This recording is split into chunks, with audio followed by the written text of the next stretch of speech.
खलीफा हारून रशीद ने एक दफा अपने महल में शराब नोशी की महफिल सजा रखी थी।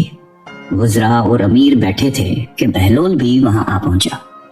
उसने बादशाह की हरकतों को खामोश निगाहों से देखा तो हारून रशीद को उसकी नसीहतें याद आ गईं। नशे के तरंग में उसने सोचा कि उससे पहले कि बहलोल कोई ऐसी बात कर दे जिससे मेरा सर झुक जाए, वो खुद पहल करे। और उसने बहलोल से कहा कि बहलोल, मेरे एक सवाल का जवाब दोगे? बहलोल ने कहा, जी हाँ हुजूर। हारून रशीद ने सवाल किया कि बहलोल, ये बताओ कि अगर कोई शख्स अंगूर खा रहा हो तो क्या वो हराम है? बहलोल ने जवाब दिया कि बिल्कुल नहीं। हारून ने कहा कि अगर वो अंगूर खाकर पानी पी ले तो? बहलोल ने जवाब दिया कि जनाब कोई हर्ज नहीं है। हारून ने आगे कहा कि अब यही शख्स अंगूर खाके और पानी पीकर उसके बाद धूप में बैठ जाए तो फिर? बहलोल ने जवाब दिया कि मोहतरम कोई मुजायका नहीं है, जितनी देर चाहे बैठे।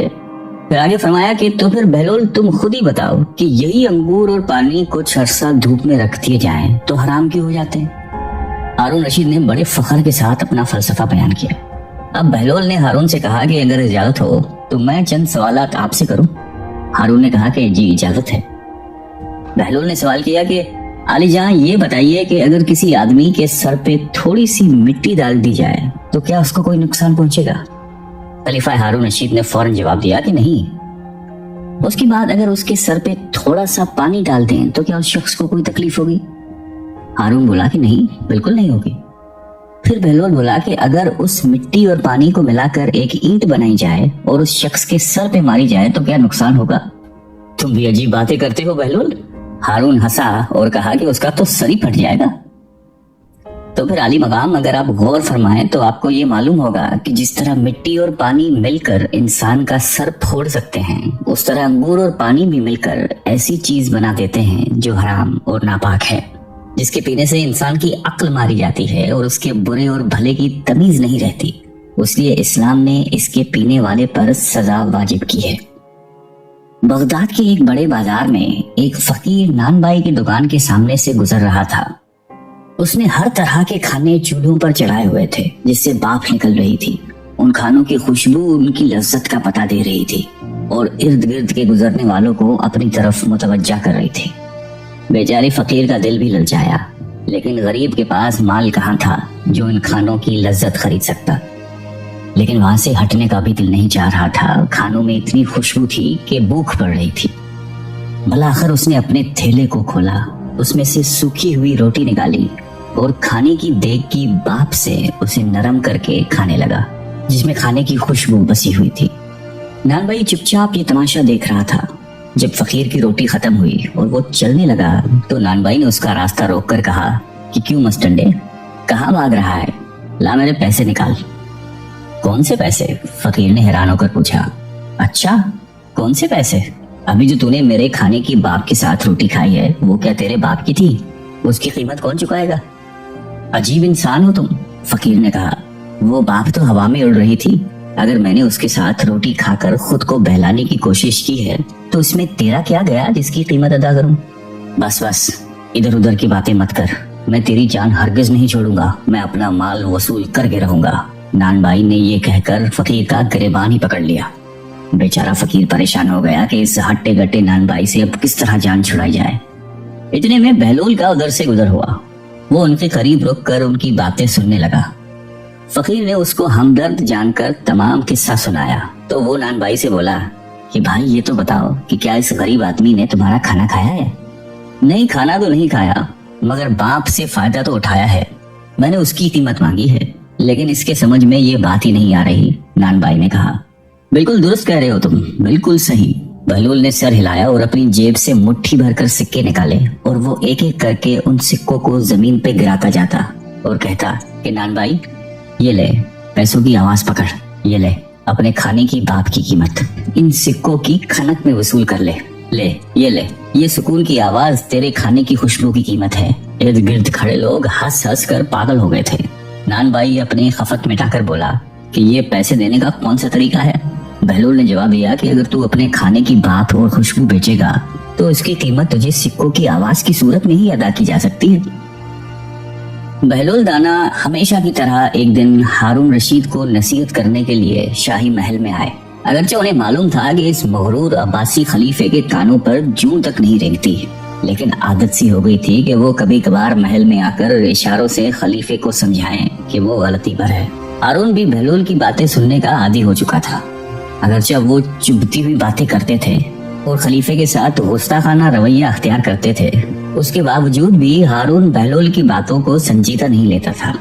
लेकिन अब की दफा बहलोल ने भारी महफिल में ऐसी हरकत की जिससे खलीफा बहुत नाराज हुआ यूं कि बहलोल दरबार में दाखिल हुआ तो देखा लोगों की एक बड़ी तादाद हारून के इर्द गिर्द बैठी हुई है। जिस तरफ बहलोल ने नजर दौड़ाई कहीं बैठने की जगह ही नजर नहीं आई। साथ ही उसने ये भी एहसास किया कि कोई शख्स उन्हें देखकर खुश नहीं हुआ। वो थोड़ी देर तक खड़े होकर लोगों को तकते रहे, उसके बाद मजमे को चीरते हुए सीधे तख्त की तरफ बढ़े और हारून के साथ तख्त पे बैठ गए। दरबार में बैठे हुए खुशामदी लोग चीखने चिल्लाने लगे कि ये कैसी हरकत है, यकीनन बहलोल दीवाना हो गया है। अभी तक किसी ने खलीफे की इस तरह से बेएहतरामी नहीं की थी। हारून लोगों की बातें सुनकर बहलोल की तरफ गुस्से से देखने लगा, लेकिन बहलोल टस से मिस नहीं हुआ। उनके लबों पर एक मुलायम मुस्कुराहट थी। गुस्से से हारून की जुबान बंद थी। वो एहसास कर रहा था कि बहलोल ने इस हरकत के जरिए दूसरों के सामने उसकी तौहीन की है। सब लोग हैरान होकर खलीफे और बहलोल की तरफ देख रहे थे। हारून गहरी सोच में पड़ गया, लेकिन उसे समझ नहीं आ रहा था कि किस तरह बहलोल से अपनी जान छुड़ाए। अचानक उसके जहन में एक तरकीब आई। वो एक मसनूई मुस्कुराहट के साथ बहलोल की तरफ देखकर बोला कि अब जब तुम तकलीफ करके हमसे मिलने आए ही हो तो तुमसे एक सवाल करना चाहते हैं। अगर तुम उसका जवाब दोगे तो हम तुम्हें 1000 दिनार इनाम में देंगे, लेकिन अगर तुम उसका जवाब नहीं दे सके तो हम हुक्म देंगे कि तुम्हारी मूछें और दाढ़ी मुंडवा कर तुम्हें एक गधे पर सवार करके गली कूचों और बाजारों में फिराया जाए। बहलोल समझ गए थे कि खलीफा इंतकाम पर उतर आया है, इसलिए उसकी तौहीन करते हुए बोले, मुझे तेरे दीदारों की तो जरूरत नहीं है, अलबत्ता एक शर्त के साथ तेरी पहेली बूझने के लिए तैयार हूँ। हारून ने पूछा कि कैसी शर्त? बहलोल ने कहा कि इस शर्त पे कि तुम मक्खियों को हुक्म करो कि वो मुझे न सताए। हारून सर झुकाकर सोचने लगा, उसके बाद दूसरी तरफ देखा। ऐसा लग रहा था कि वो तवक्को कर रहा था कि मजमे से कोई शख्स बहलोल को जवाब दे दे, लेकिन सब दंग रह गए। मजबूरन हारून कहने लगे कि ये नामुमकिन है, इसलिए कि मक्खियां तो मेरा हुक्म नहीं मानती। बहलोल हकारत से हारून को देखते हुए बोला कि तुम कैसे बादशाह हो जो इन नाचीज मक्खियों के सामने आजिज हो। इस बात पे तमाम दरबारी कहकह लगाकर हंसने लगे। हारून गुस्से की आलम में ऐसी नजरों से दरबारियों की तरफ देखने लगा कि उसके रौब से सबके लबों की हंसी और मुस्कुराहट दूर हो गई और उनकी सांसें रुक गई। बहलोल ने अंदाजा लगाया कि उन्होंने हारून को हद से ज्यादा दूसरों के सामने रुस्वा किया है। उसके बाद बहलोल ने ये इरादा किया कि हारून की दिलजोई करे और उसके गुस्से को ठंडा करे। उन्होंने हारून से कहा कि अब अपनी पहेली पूछो, मैं किसी शर्त के बगैर उसको बूझने के लिए तैयार हूँ। हारून ने कहा कि अगर तुम नहीं बता सके तो वही सजा दूंगा जो मैंने पहले कही थी। अब ये बताओ कि वो कौन सा दरख्त है जिसकी उम्र 1 साल है और उसकी 12 शाखें हैं। उनमें से हर एक शाख पर 30 पत्ते हैं। उन पत्तों का एक रुख रोशन है और दूसरा काला है। बहलोल सोच में पड़ गए। उन्होंने बाज लोगों को ये कहते हुए सुना कि ये कैसा अजीब सवाल है, बहलोल तो उसका जवाब नहीं दे पाएगा, इसे तो सजा मिलेगी। बेचारा बहलोल।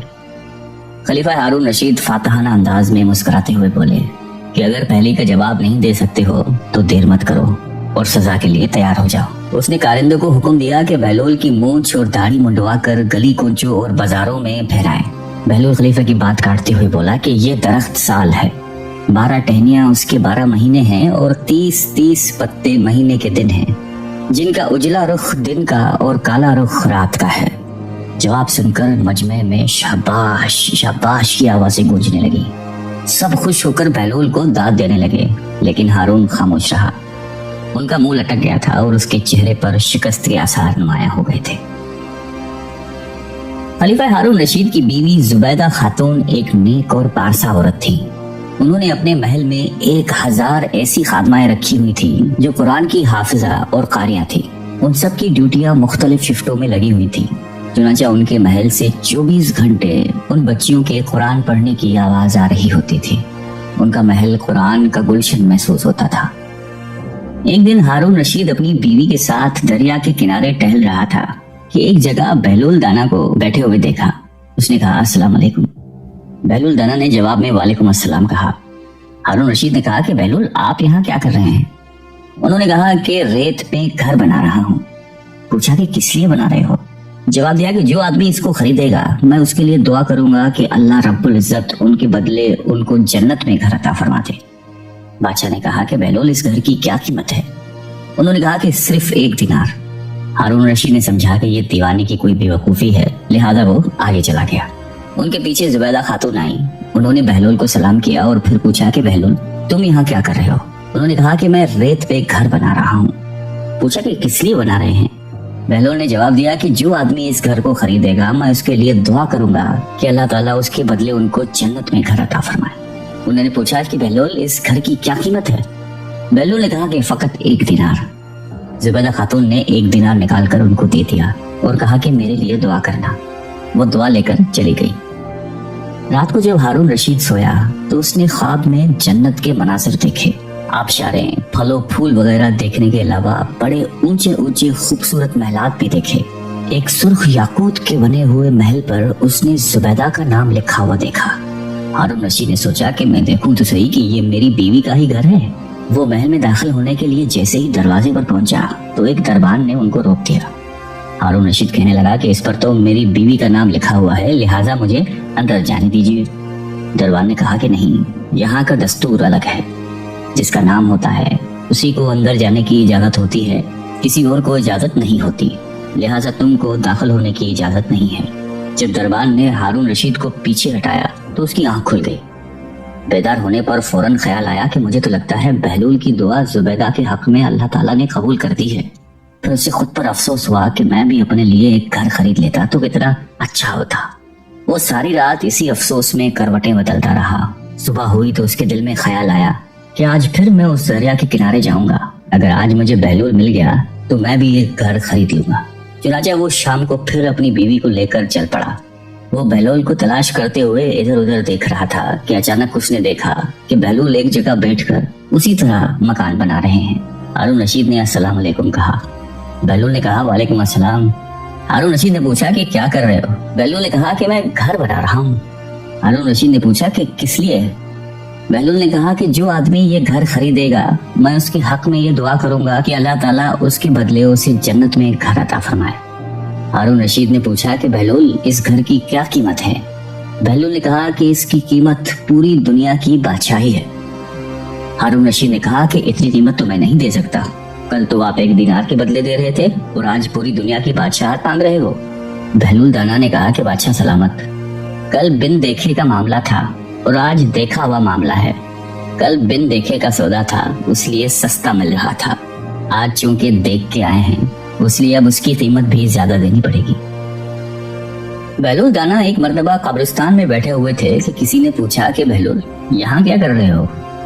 कहने लगे कि ऐसे लोगों के पास हूँ कि उनकी सोहबत मुझे तकलीफ नहीं देती और अगर इनसे दूर रहूं तो ये मेरी कीमत नहीं करते। पूछने वाले ने दोबारा कहा कि महंगाई बहुत बढ़ गई है, इसमें कमी की दुआ करें। कहने लगे कि अल्लाह की कसम मुझे तो कोई परवाह नहीं, चाहे गंदम के एक दाने की कीमत 1 दिनार ही क्यों ना हो जाए, इसलिए कि अल्लाह पाक का हम पर हक है कि हम उसके हुक्म के मुताबिक उसकी इबादत करें और अल्लाह पर हमारा ये हक है तो वो अपने वादे के मुताबिक हमें रिस्क दे। जब रिस्क की जिम्मेदारी अल्लाह पाक ने ली है तो मुझे फिक्र करने की कोई जरूरत नहीं है। कहते हैं एक बार शेख जुनैद बगदादी रहमतुल्लाह अलैह सफर के इरादे से बगदाद रवाना हुए। हजरत शेख के कुछ मुरीद भी साथ थे। शेख ने मुरीदों से पूछा कि तुम लोगों को बहलूल का हाल मालूम है? लोगों ने कहा कि हजरत वो तो एक दीवाना है, आप उससे मिलके क्या करेंगे? शेख ने जवाब दिया कि जरा बहलूल को तलाश कीजिए, हमें उनसे काम है। मुरीदों ने शेख के हुक्म की तकमील की। थोड़ी जुस्तजू के बाद एक सहरा में हजरत बहलूल को ढूंढ निकाला और शेख को अपने साथ लेकर वहां पहुंचे। शेख जुनैद बगदादी जब बहलूल के सामने गए तो देखा कि हजरत बहलूल सर के नीचे ईंट रखकर लेटे हुए हैं। शेख ने सलाम किया तो बहलूल ने जवाब देकर पूछा कि तुम कौन हो? शेख ने जवाब दिया कि मैं जुनैद बगदादी हूँ। तो अब्बू कासिम, तुम ही वो शेख बगदादी हो जो लोगों को बुजुर्गों की बातें सिखाता है? जी हाँ, कोशिश जरूर करता हूँ, शेख ने जवाब दिया। बहलूल ने पूछा कि अच्छा तो तुम अपने खाने का तरीका तो जानते होगे? जुनैद बगदादी ने कहा कि क्यों नहीं, बिस्मिल्लाह पढ़ता हूँ और अपने सामने की चीज खाता हूँ, छोटा निवाला बनाता हूँ, आहिस्ता आहिस्ता चबाता हूँ, दूसरे के निवाले पर नजर नहीं डालता और खाना खाते वक्त अल्लाह की याद से गाफिल नहीं होता। फिर दोबारा कहा कि जो लुकमा भी खाता हूँ अल्हम्दुलिल्लाह कहता हूँ, खाना शुरू करने से पहले हाथ धोता हूँ और फारिग होते ही हाथ धोता हूँ। ये सुनकर बहलोल उठकर खड़े हुए और अपना दामन शेख की तरफ झड़क दिया। फिर उनसे कहा कि तुम तो इंसानों के पीर और मुर्शिद बनना चाहते हो और ये हाल है कि अब तक खाने पीने का तरीका भी नहीं जानते। ये कहकर बहलोल ने अपना रास्ता ले लिया। शेख के मुरीदों ने कहा कि या हजरत, ये शख्स तो दीवाना है। हाँ दीवाना तो है, मगर अपने काम के लिए होशियारों के भी कान काटता है। इससे सच्ची बात सुनना चाहिए, आओ उसके पीछे चले। बहलोल एक वीराने तक पहुंचकर एक जगह बैठ गया। शेख बगदादी उसके पास पहुंचे तो उन्होंने शेख से फिर वही सवाल किया कि कौन हो। आपने कहा कि मैं हूँ शेख बगदादी, जो खाना खाने का तरीका नहीं जानता। बहलोल ने कहा कि खैर, तुम खाना खाने के आदाब से तो नावाकिफ हो, लेकिन गुफ्तगू का तरीका तो जानते ही होगे। शेख ने जवाब दिया कि जी हाँ, जानता तो हूँ। हर एक बात एक अंदाजे के मुताबिक करता हूँ, बेमौके और बेहिसाब नहीं बोलता। सुनने वालों की समझ का अंदाजा करके खल्के खुदा को अल्लाह और रसूल के अहकाम के बारे में बताता हूँ। ये ख्याल रखता हूँ कि इतनी बातें ना कहूँ कि लोग मुझसे बेजार हो जाएं। बातनी और जाहिरी उलूम के नुक्ते नजर में रखता हूँ। उसके साथ गुफ्तगू के आदाब से मुताल्लिक कुछ और बातें भी बयान की तो बहलोल ने कहा कि खाना खाने के आदाब तो एक तरफ, तुम्हें तो बात करने का भी ढंग नहीं आता। फिर शेख से मुंह फेर कर एक तरफ चल दिए। मुरीदों से खामोश न रहा गया और उन्होंने कहा कि या हजरत, ये शख्स तो दीवाना है, आप दीवाने से भला क्या तवक्को रखते हैं। हजरत जुनैद बगदादी ने कहा कि मुझे तो इससे अभी और काम है, तुम लोग नहीं समझ सकते। उसके बाद शेख ने फिर बहलोल का पीछा किया। बहलोल ने रुककर पीछे मुड़कर देखा और कहा कि तुम्हें खाना खाने और बात करने के आदाब नहीं मालूम, सोने का तरीका तो तुम्हें मालूम ही होगा। शेख ने कहा कि जी हाँ मालूम है, जब मैं इशा की नमाज और दुरूद व वज़ाइफ से फारिग हो जाता हूँ तो सोने के कमरे में चला जाता हूँ। ये कहकर शेख ने सोने के वो आदाब बयान किए जो उन्हें बुजुर्गाने दीन की तालीम से हासिल हुए थे। बहलोल ने कहा कि मालूम ये होता है कि तुमको सोने के आदाब भी नहीं आते। ये कहकर बहलोल ने जाना चाहा तो हजरत जुनैद बगदादी ने उनका दामन पकड़ लिया और कहा कि ए हजरत, मैं नहीं जानता, अल्लाह के वास्ते तुम मुझे सिखा दो। कुछ देर बाद बहलोल ने कहा कि मियाँ, ये जितनी बातें तुमने कही सब बात की चीजें हैं, असल बात मुझसे सुनो। खाने का असल तरीका ये है कि सबसे पहले हलाल की रोजी होनी चाहिए। अगर ग़िज़ा में हराम चीज है तो जो आदाब तुमने बयान किए हैं उनके बरतने से कोई फायदा नहीं होगा और दिल रोशन होने की बजाय और तारीख होता चला जाएगा। शेख जुनैद ने बेसाख्ता कहा कि जज़ाकल्लाह। फिर बहलोल ने बताया कि गुफ्तगू करते वक्त भी सबसे पहले दिल का पाक और नीयत का साफ होना जरूरी है और उसका भी ख्याल रहे कि जो बात कही जाए अल्लाह की रजामंदी के लिए हो। अगर कोई दुनियावी लगाव की फजूल किस्म की बात हो तो ख्वाह तुम कितने ही अच्छे अल्फाज में कहो, तुम्हारे लिए वबाल बन जाएगी। इसलिए ऐसे कलाम से खामोशी बेहतर है। उसी तरह सोने के मुतालिक जो तुमने मुझसे कहा वो भी असल मकसूद नहीं है। असल बात यह है कि जब तुम सोने लगो तो तुम्हारा दिल बोझ, कीने और हसद से खाली हो, तुम्हारे दिल में दुनिया और माले दुनिया की मोहब्बत न हो और नींद आने तक अल्लाह के जिक्र में मशगूल रहो। हजरत बहलोल दाना की बात खत्म होती ही हजरत जुनैद बगदादी ने उनके हाथों को बोसा दिया और उनके लिए दुआ की। हजरत जुनैद बगदादी के मुरीद ये मंजर देखकर हैरान रह गए। उन्हें अपनी गलती का एहसास हुआ और ये बात उनके समझ में आ गई कि हर शख्स को चाहिए कि वो जो बात न जानता हो उसे सीखने में जरा भी न शर्माए।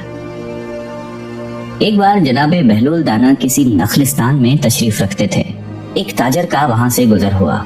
वो आपके पास आया, सलाम करके सामने बैठ गया और इंतहाई अदब से गुजारिश की कि हुजूर, तिजारत की कौन सी ऐसी चीज खरीदूं जिसमें नफा हो। बहलोल ने फरमाया कि काला कपड़ा खरीद लो। ताजर ने शुक्रिया अदा किया और उल्टे कदमों वापस चला गया। जाकर उसने इलाके में दस्तयाब तमाम काला कपड़ा खरीद लिया। कुछ दिनों बाद शहर का बहुत बड़ा आदमी इंतकाल कर गया। मातमी लिबास के लिए सारा शहर काले कपड़े की तलाश में निकला हुआ था। अब कपड़ा सारा इस ताजर के पास ज़ख़ीरा था। उसने मुंह मांगे दामों पर फरोख्त किया और इतना नफा कमाया कि जितना सारी जिंदगी नहीं कमाया था और बहुत ही अमीर और कबीर हो गया। कुछ अरसे बाद वो घोड़े पर सवार कहीं से गुजरा। जनाब बहलूल वहां तशरीफ रखते थे। वो वहीं घोड़े पर बैठे बोला, ओ दीवाने, अब की बार क्या लूं? बहलूल ने फरमाया कि तरबूजे ले लो। वो भागा भागा गया और सारी दौलत से पूरे मुल्क के जितने तरबूजे थे वो खरीद के जखीरा कर लिए।